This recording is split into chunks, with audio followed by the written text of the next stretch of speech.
Hello, my name is Kayla Hackworth, and this speech, Strategies for Preventing Women and Men from Being Sexual Assault Victims, is for my introduction into communications class at the Lone Star College in Montgomery.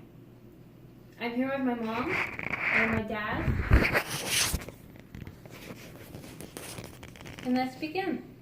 Exploring the different types of sexual violence.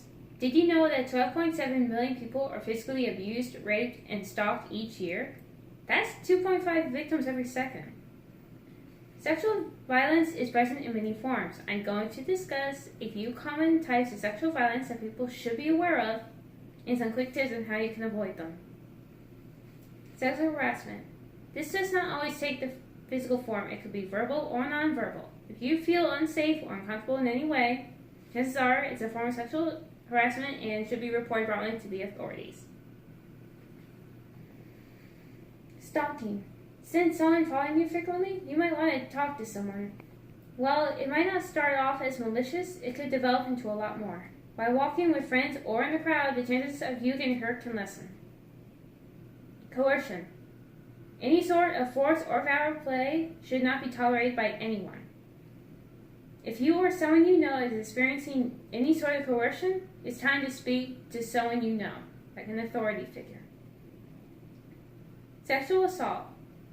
Sexual assault can involve anything from kissing, foul play, or penetration without permission from the victim.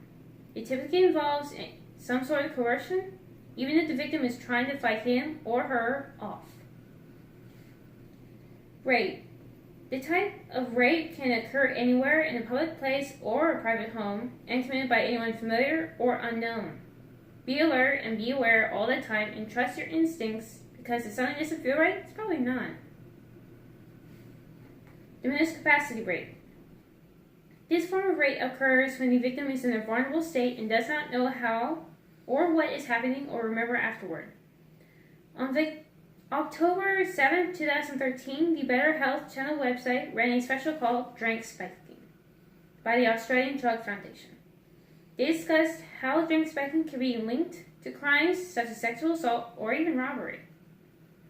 Be responsible when consuming alcoholic beverages, keep an eye on your drink at all times, and abstain from drugs. If you feel you're in an uncomfortable position, do your best to remove yourself from that position and call for help if necessary. Acquaintance rape. Friends, boyfriends, someone you thought you could trust can commit rape. We want to be trusting, but those closest to us can be a potential rapist. This is why it's important to stand your ground at preliminary stages and say no to potentially dangerous situations. If you're on a first date, make sure the expectations and your intentions well beforehand, and don't feel pressured to do something you're not comfortable with doing. Partner rape. If you feel that your significant other is forcing you to have sex without your consent, this is called partner rape. It is unhealthy and should be terminated as soon as possible. Seek help if needed. Reach out to a friend, roommate, school counselor, or trusted professor. If you feel your relationship is not necessarily dangerous, but you still feel uncomfortable, this is time to communicate effectively and set expectations with your significant other, so both people can have a mutual understanding of set boundaries. Safety precautions to keep in mind as a public school or college student. These are several precautionary tactics students can use to practice reducing risks and increase their sense of security.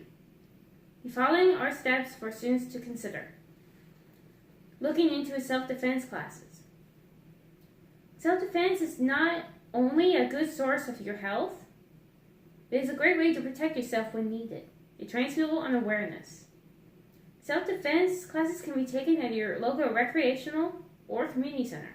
Some colleges also have these classes for students to take. Keep your friends and family posted. If you're away from home, it's always a good idea to let your friends and family know where you are and where you'll be. This way they don't have to worry that you are missing unwillingly. Consider using your campus escort service, especially if you're alone at night. Most colleges offer a complimentary campus escort service. This is designed to help students feel safe and also promote campus security. Take advantage of it. Review your social media privacy settings. Stalkers are out there, more easily now with people that are so openly available to be located through social media like Facebook, Twitter, and Instagram. Consider making your profile private, or just don't tag locations to photos you post online until you're no longer there. This way people don't know where you are and can't locate to threaten you. Keep on hand a whistle and or pepper spray. If you're going to be in a dangerous situation, you will definitely need a means to fight off an assailant. The whistle can be great for getting the attention of others and calling for help, while pepper spray, known as mace, comes in handy if you don't necessarily have self-defense skills. First time using these, familiar yourself with these weapons. Make sure you're in an open area with no people around so it can work properly. My specific purpose to inform my audience about being more mindful and aware when going out alone at night. My audience will benefit from listening to my speech to know how to be better aware that there are too many crimes to go around at night. Thank you.